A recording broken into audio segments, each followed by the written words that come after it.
Hello and welcome to the Waste Nostalgia podcast. This is Davy and I'm joined today by Pokii. Thanks for being here, Pokii. Yeah, thanks for having me. Glad to be on the show today. Glad to be talking about one of my all-time favorite series. Yeah, one of my favorite franchises of all time for sure. I definitely agree with you there.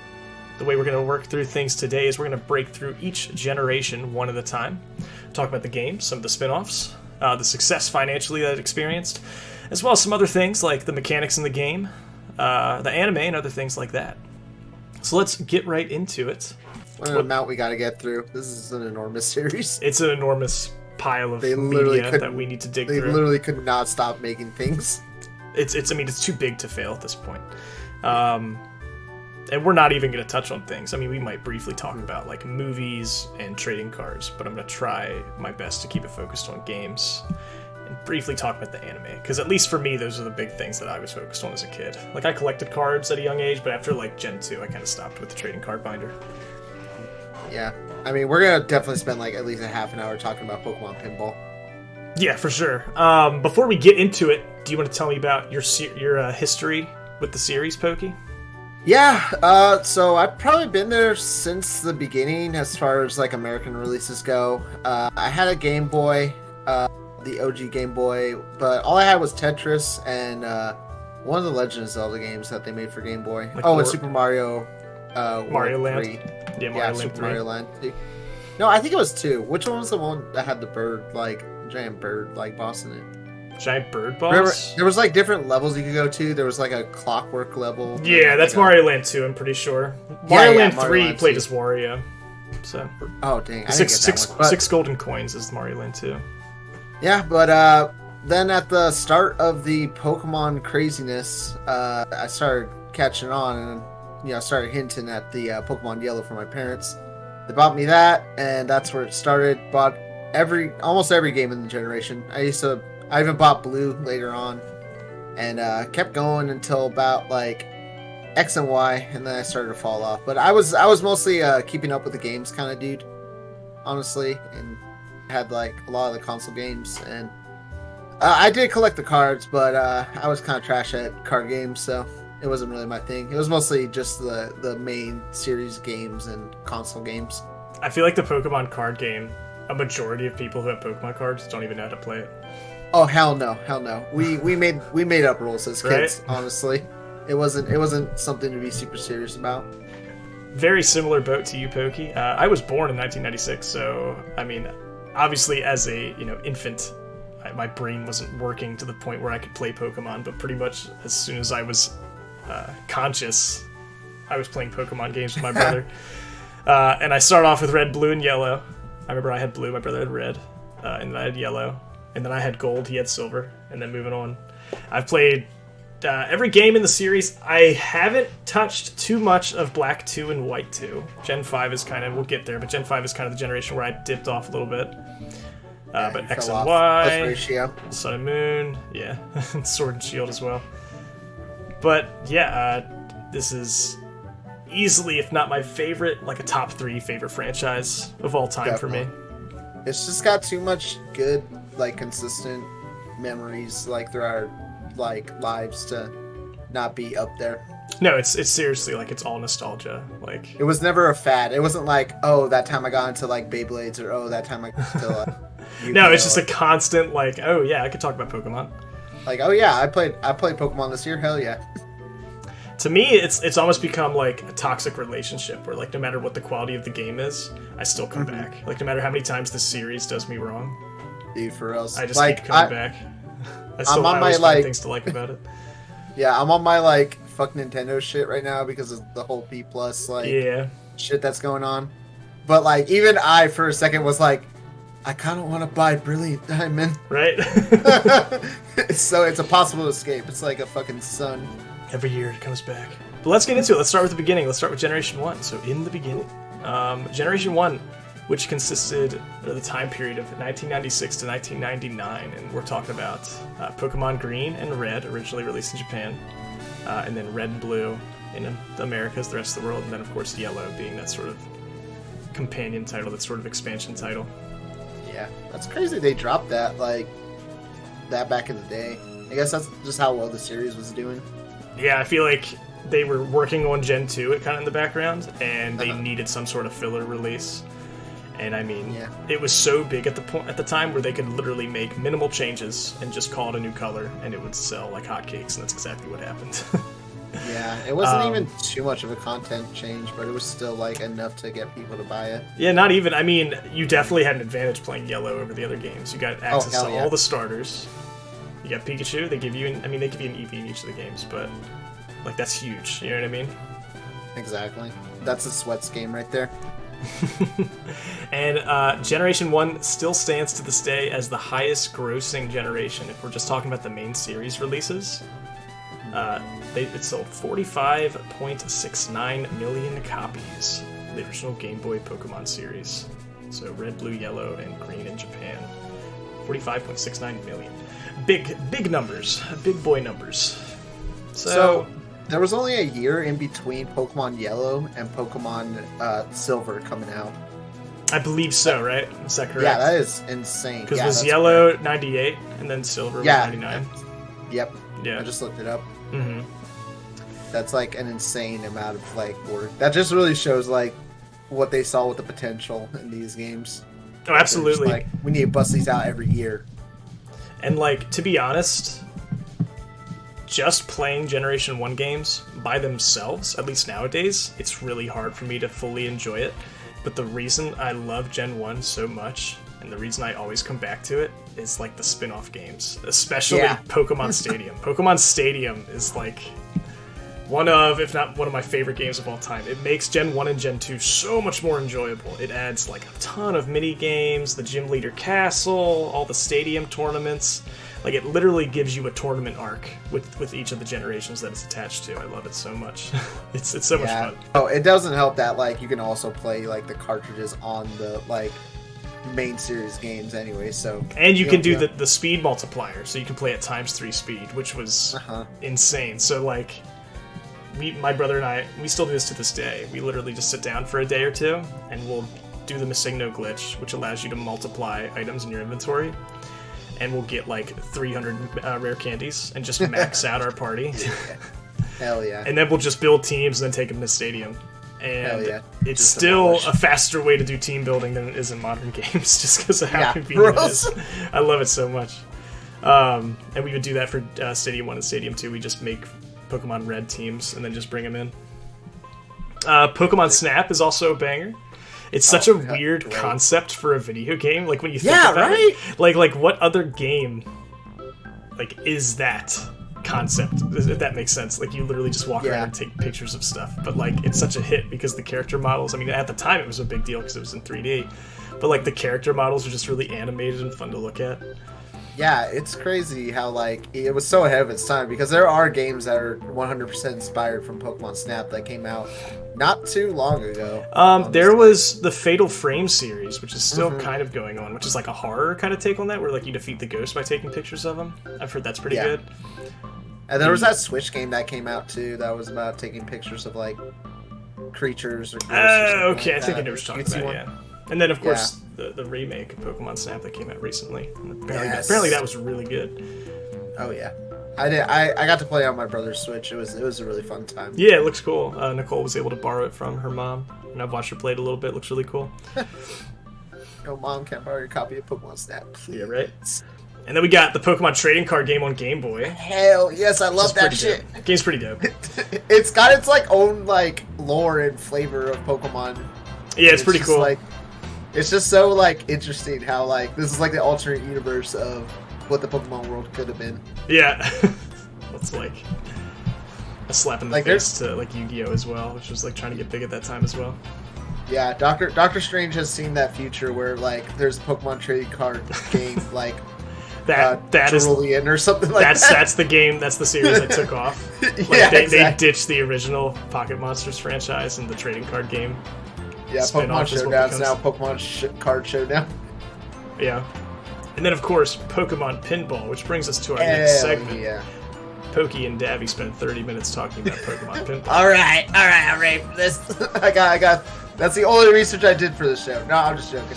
I had Pokemon Pinball because my cousin had it and he let me borrow it a lot, and I just love like the Rumble Pack the back. Yeah, it had the little battery slot. I think I have 2 Yeah. copies of it, but none of them have like the lid for the battery slot. No! So you It's gotta really like funny. tape them on or something.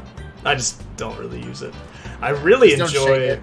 Pokemon Pinball Ruby and Sapphire and Game Boy Advance. Yes! Oh, those were good. Those were I good, sat down and played that the other follow-ups. day, but that's getting ahead of ourselves. But yeah, good time. And then Good times. Pokemon Puzzle League is sick. It's literally just Tetris Attack, which is Oh, man. just the English version of Panel de Pon, which is a game that my brother really likes, but it's fun. And I love the connections to the anime. It's pretty good. Oh, yeah. It's got so many good references and such good themes in it. The music is sick. The music Yes, is really the music sick. is It's amazing. just like kind of like synth and like remixes of the anime songs without the lyrics. It's really cool. Yeah, so the original Pokemon series kind of introduced everything. It set the baseline for the entire franchise. We had 151 pocket monsters to go out there and collect. You are a 10-year-old boy, at least in the original games, and it is your job to go collect 8 gym badges, build a team of 6 pocket monsters, and defeat the Elite Four, while at the same time defeating your rival and stopping a terrorist organization along the way. This is the first of 4 regions. This is the Kanto region, to be based off of an existing region of Japan. So Kanto, Japan. It's pretty I neat. didn't even know that for a while, honestly. Yeah. And it wasn't until like later generations when they go, yeah, this region is based off of France, that I was like, wait, what about the older ones? What was that based on? They're like, they really are based off of stuff. It's crazy. Let's just get into the starters of some of these Pokemon. So our starters, and I don't think Yes. like they knew exactly what they were doing. Like I don't know. Like I like some of the later starters more, but these guys are so iconic, and it's got to be nostalgia. But like Venusaur, Charizard, and Blastoise are such good designs. Like, Oh, ridiculously good. So iconic for us. This is like the most well balanced like amount of starters, honestly, too. I feel like there's always that one starter that everybody either likes more than the other starters or hates more than the other starters. But like the perfect middle ground. Like you literally cannot choose wrong with these starters. I know, I definitely agree. And at the same time, like I feel like a lot of the more modern Pokemon designs, it's either too detailed or the reverse. It's like too simple. It's just the right amount of like the coolness factor, but also it's the natural kind of animal design. I like each of the forms. Usually I'm kind of iffy on the middle evolution for Pokemon, but Ivysaur is awesome. I mean, it helps a lot that Ivysaur's been in Smash, obviously. Charmeleon's dope. I love how it turns red just for the one evolution for some reason. Wartortle's one of my favorite middle evolutions. It has like the wings and like the cloud tail. I always really like that detail. Yeah, it really looks like the older mean brother of Squirtle. And they Yeah. did that, like perfect with the. I felt like that was always what they were going for the middle evolution. They're like the rougher teen. I bet say I always thought of the middle evolution as like a teenage kind of Pokemon. 100%. It's always like a little bit more like rougher. Like it's just like, yeah. It really looks like an older brother, older sister type. The only thing I can say I'm not too crazy about, it's like being like a Rick and Morty fan where like you stop liking it because everybody won't shut up about it. Yeah. But like Charizard is such a cool Pokemon. So sick. He deserves everything he's gotten. I don't know. I feel like it's a little too much love being thrown at Charizard, but maybe I'm wrong. I don't know. Yeah, I think once they gave it like the cooler, I don't know. Once they gave it two mega forms, it was like, all right, we know who the favorite is. Let's say, right? Like you get 2 megas. Jig is up. Yeah. On top of other things, but we'll get there. Yeah, because at least they all got mega evolutions. But when you give one like 2 mega evolutions, you are just like drawing a line in the sand. Yeah, absolutely. And then Pikachu and Evie are kind of starters. I mean, especially in the more modern context. They definitely are the more modern games. They were the most interesting too. I mean, Pikachu's like the main like mascot of the game besides the starters, and then Eevee's just like has the most interesting like qualities for evolutions, and it's Eevee. It's adorable. Yeah. There's a bunch of other Pokemon, obviously, 151. Let's jump ahead to the Legendaries from this region, though. Legendaries, we have the Legendary Birds, of course. So Moltres, Zapdos, Articuno. We just counted backwards from 3, but yeah. Mewtwo and Mew. And I mean, it's not a lot, but I think it's a really good start. I like these. I like these 5 a lot. I like how it's a good combination of... I feel like what I've noticed after breaking down the series, making these notes for this podcast, is Legendaries are either, I don't want to use the word mythical because that has a different meaning in Pokemon, but they either have like a spiritual kind of vibe to them, or like a naturalistic kind of vibe to them, or like a scientific kind of vibe to them. So for example, like Mew and Mewtwo, they have those connections to like Cinnabar Island like laboratory, right? Like Mewtwo was like a man-made Pokemon essentially, like a failed clone of Mew. Whereas the legendary birds are these like natural beings that just happen to be like they're legends, you know what I mean? There's no true explanation for their origin.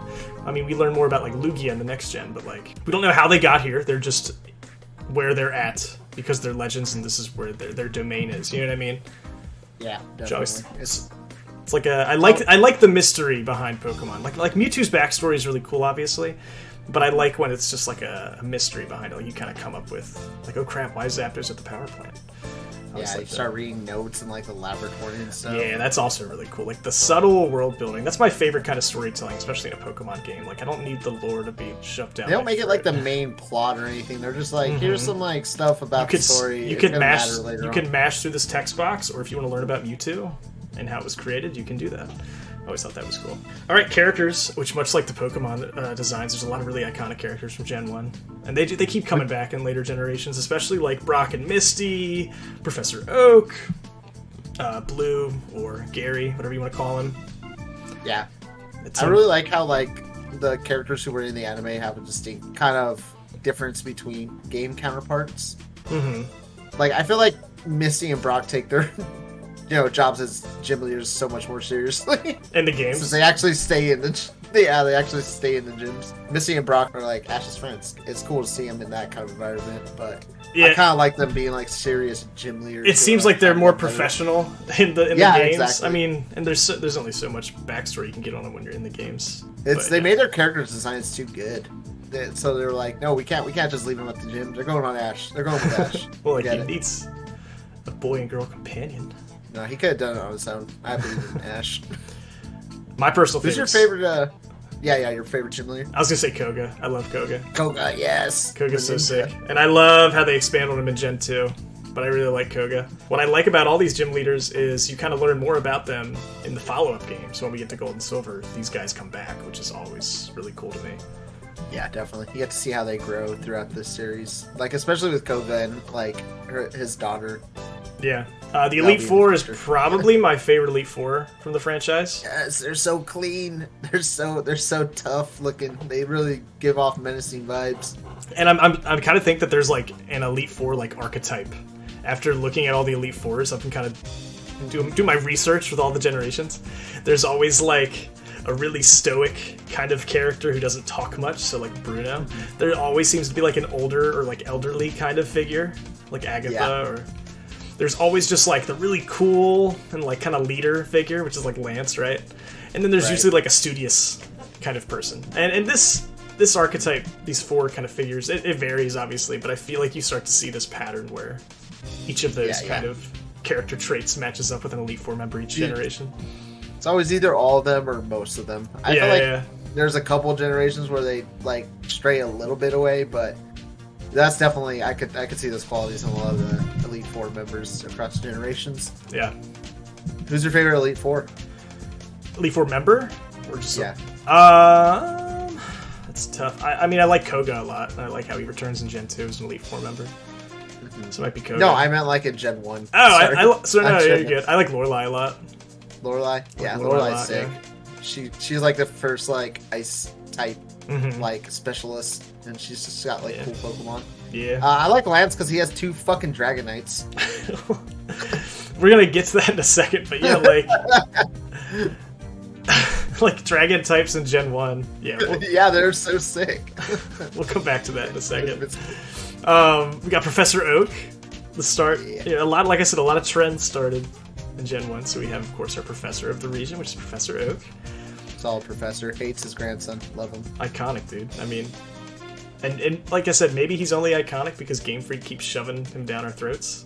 But I mean, like they did him right. Look at it. He's so studious. He's got the big eyebrows. He's got that's the old school. If you look up like Professor Oak in the more modern animes, he looks way more friendly. But this is like his original artwork. from Ken Sugimori, and this is like what he looks like on the Pokemon card. He has that look of like constant disappointment. Like you'll never earn his approval. He has those thick, like narrow eyebrows, just looking at you. Like he just looks like he's gonna scold you. Like, did you really only find 53 Pokemon? Come on, man. Yeah. And then of course the evil team from this generation. Yes. Probably the best one. Team Rocket. Easily. They're so like recognizable. They're evil. Their goal is straightforward. You know what I mean? Like I feel like some of the evil teams later, it's like you want to. Wait, what is their goal? Just to steal Pokemon? Just steal Pokemon, gain power. Like they're almost like a mafia. On the black market? Almost like a mafia kind of figure. They want to steal Pokemon, make money, and just kind of take over like the infrastructure of Kanto. Do they just steal the Pokemon to use them, or do they steal the Pokemon? They steal them to use them. They steal them for like black market kind of stuff. They're just. Oh yeah, like Slowbro Tails. That's in Gen 2, yeah, but like they take over the Silphco building, like access the means of production essentially, like because they want to get the Master Ball, because I think their ultimate goal is to capture Mewtwo, because they kind of started that whole process.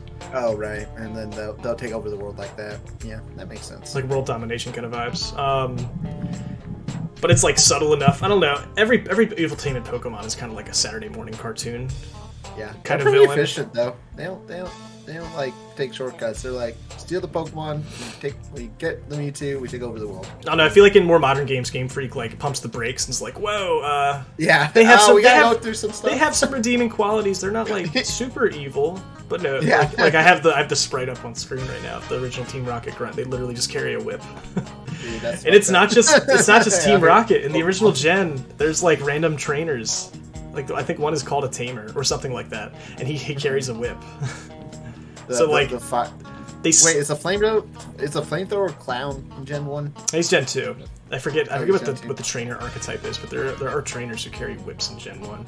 Because this is back before they had like a concrete idea of what they wanted to do with the franchise. They're like, well, they're taming monsters, so shouldn't they have whips? Whips. Yeah. How else do you tame a monster?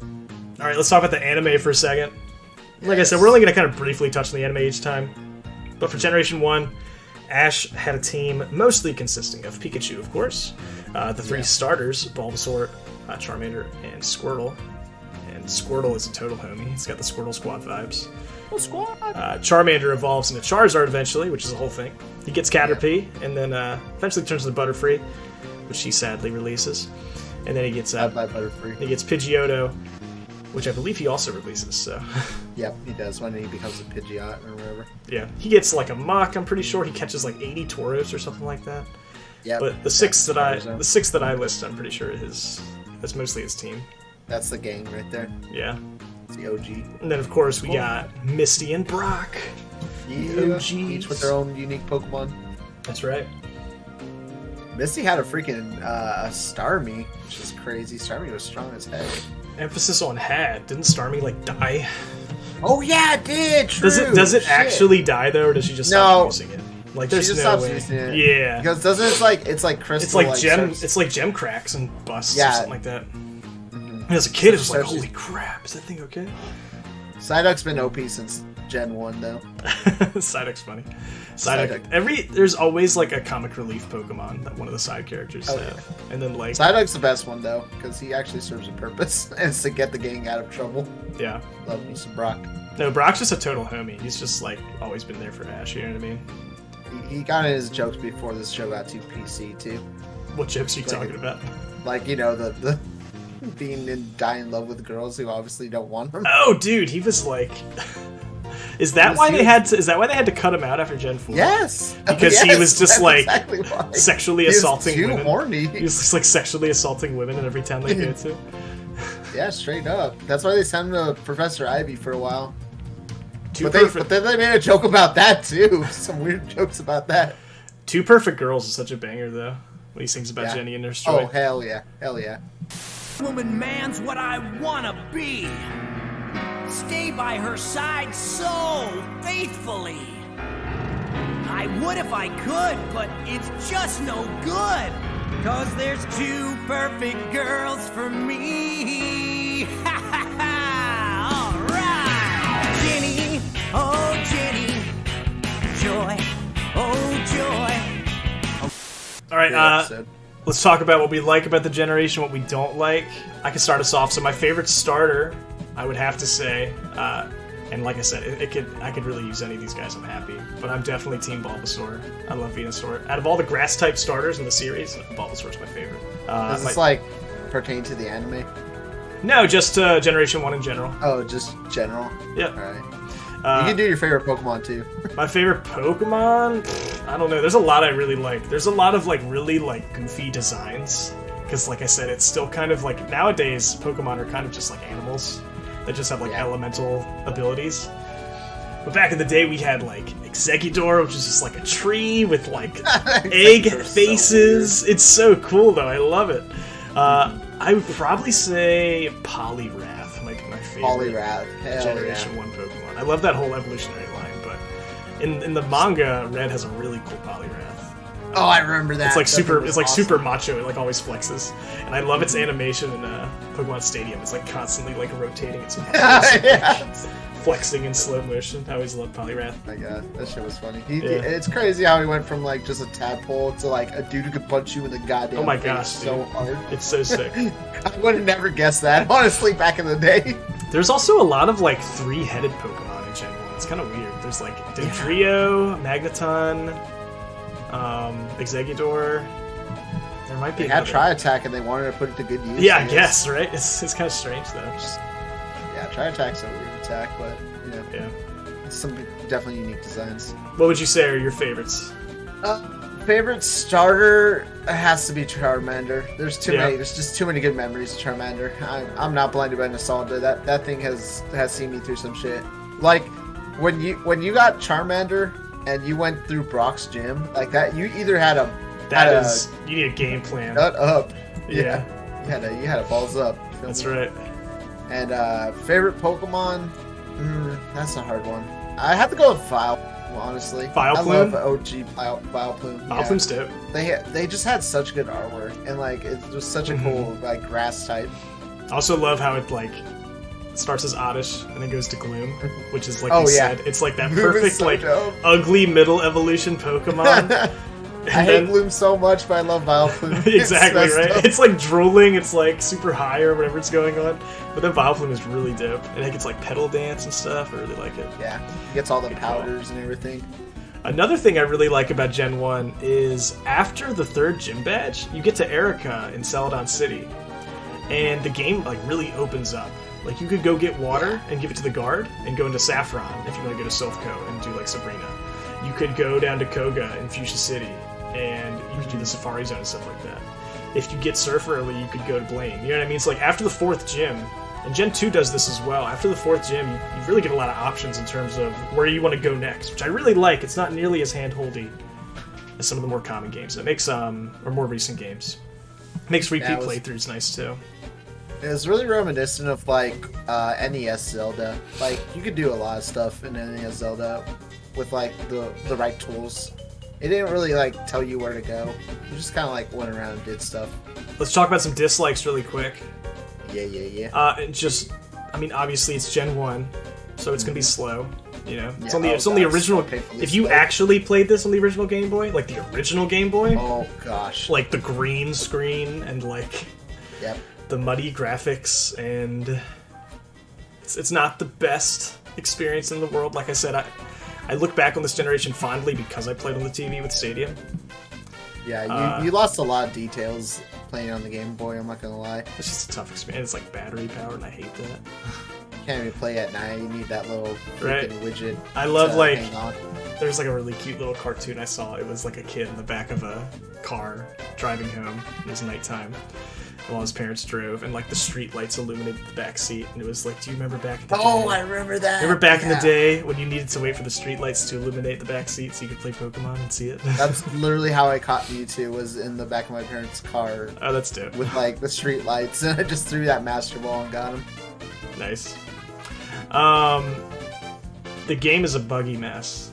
Oh god. It's like one bug away from like a disaster. It's literally held together by like glue and duct tape. It's crazy because this wasn't like something new for Nintendo to do, like an open world game. It was just like I think the battle system was just, or like the NPC system and the battle system were like just crazy buggy. It just had so many like if-then kind of scenarios to it. I mean, not to mention, like, if you've ever watched a modern speedrun, like, wrong warps and stuff like that are really... I was just looking up the record for the speedrun. Yeah, tell me that when you find it. Glitch. Yeah, the glitch storm. Yeah, it's ridiculous. Any percent. 1 minute, 18 seconds. Yeah, that's insane. Yeah, when your game can do that, you know you've done something wrong. You know you fucked up somewhere. And you're like, it wasn't supposed to be that way.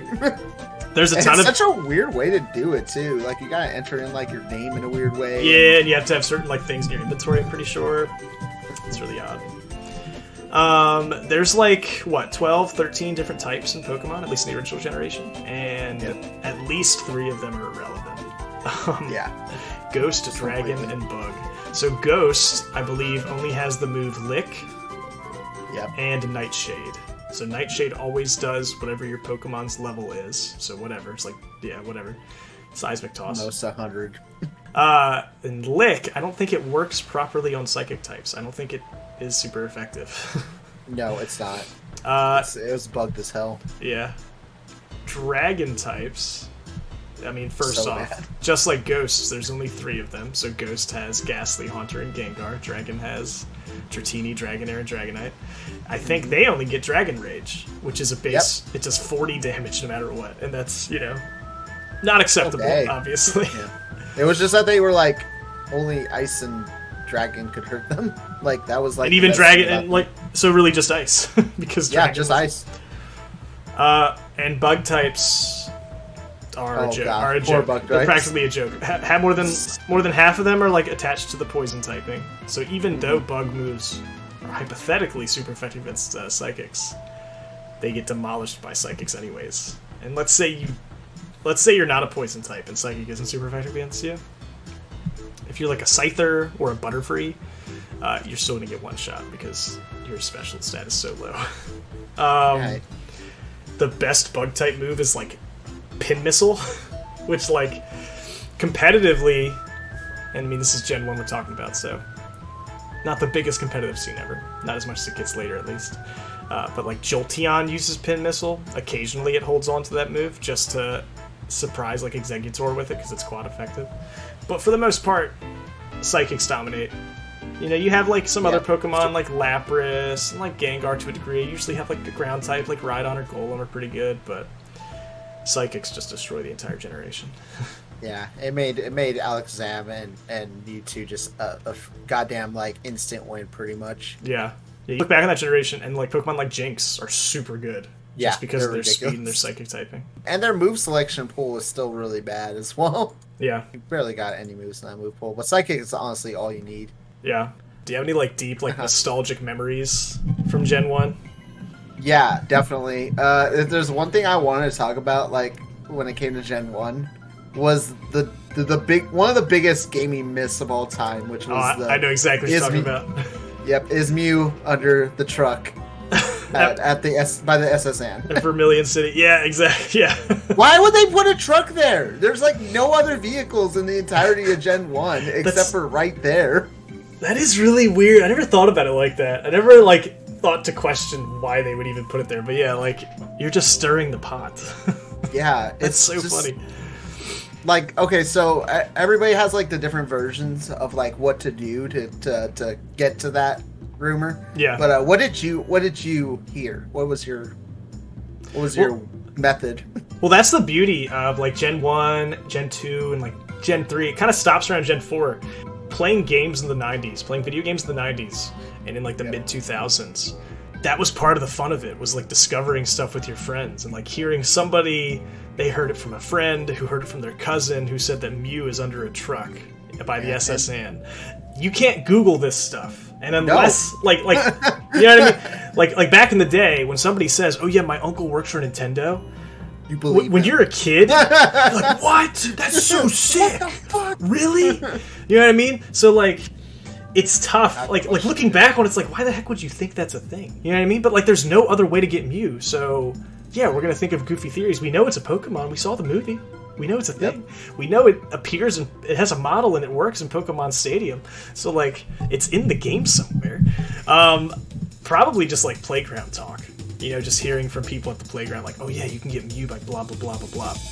That's got to be my favorite thing looking back on the older generations. That's a lot of nostalgia talking for sure, but like you appreciate a game in a community way more when there's that sense of discovery, that you're actively looking for things to learn about. Like nowadays when I play a new Pokemon game or any new video game, I like go straight to like Cerebi or like Bulbapedia. There's the entire Pokedex listed for me. There's no like sense of discovery, you know what I mean? Yeah, they find out this stuff on day one of the game coming out. Even sooner than that, because like it always gets leaked. You can download Switch games early, like a week before they're actually out. Yeah, that's true too. There's just like there's nothing hidden. The game's gonna take apart by code. By code, people will take it apart. Oh, there was another. Do you remember like the Professor Oak Pokemon battle? It's coded into the game. Have you ever heard about this? Did they? Yeah. Didn't they put it in a magazine as well? I feel like I remember. I think you're right. I don't know. I probably didn't. I wasn't really reading magazines at this age during this time period. But I remember. I think I've seen like screenshots of a magazine. But yeah, it's like if you use a Game Shark or something like that, you can get Professor Oak to battle you, and he has like a Tauros and like whatever starter you didn't pick. He has like a really strong team of like level 70 something Pokemon. It's really cool. It's time this old man teaches you a lesson. And he had a team on him. Eddie for had real. Some heat on him. Yeah. He had every single starter. He was booked up with a. What else did he have? He had like. Like I said, I know he has a Tauros. I was like, dang, that's the meta. He has a Tauros. He had Oh wait. Oh no. Sorry. It depends on which Pokemon you choose. You get. He has either a Venusaur, a Charizard, or a Blastoise. But he also has a level 70 Gyarados with Hydro Pump, Dragon Rage, and Hyper Beam and Leer. Arcanine at level 68 with Takedown, Ember, Roar, and Leer. An Executor at level 67 with only 3 moves: Barrage, Stomp, and Hypnosis. Something tells me these teams like weren't like finished. You know what I mean? No, like it was an idea. They partially programmed it, and then they were like, you know what? Screw it. We got other stuff we got to work on. You know how I know? Because Tauros is level 66 and it had Leer, Tail Whip, Rage, and Takedown. Why do all these Pokemon have Leer? What is going on? I know, right? Like this is gonna be it. It all comes down to Leer. I don't put that beneath Nintendo though. They would do that for sure. But yeah, those two were really big. I always thought that was really neat. All right, but I'm gonna cut us off there. We've definitely shared our thoughts. I think this is a good spot to kind of close things off. Next time we come back, we're going to talk all about Gen 2 with Gold and Silver. So very excited to talk about that. Oh yeah, absolutely. So we're going to wrap things up here, but thank you for listening, and we'll be back in just a few.